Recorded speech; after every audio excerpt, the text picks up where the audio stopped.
সময়ের সাথে ভেসে না গিয়ে সময়কে সঠিকভাবে কাজে লাগিয়ে সঠিকভাবে এগিয়ে চলা যেমন আমাদের লক্ষ্য হওয়া উচিত।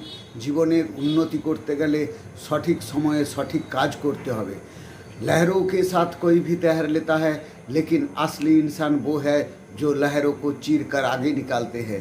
স্রোতের অনুকূলে সবাই ভেসে যেতে পারে, কিন্তু স্রোতের প্রতিকূলে যে সাঁতার কাটতে পারবে সেই আসল সাঁতারু। হাজার বালির মাঝখানেও যদি একটি হীরার টুকরো পড়ে থাকে, সেই হীরার টুকরোটিই চোখে পড়বে।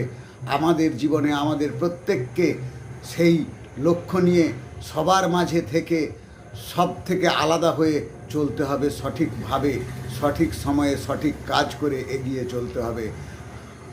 জীবনে বাধা বিপত্তি সব কিছুই আসবে।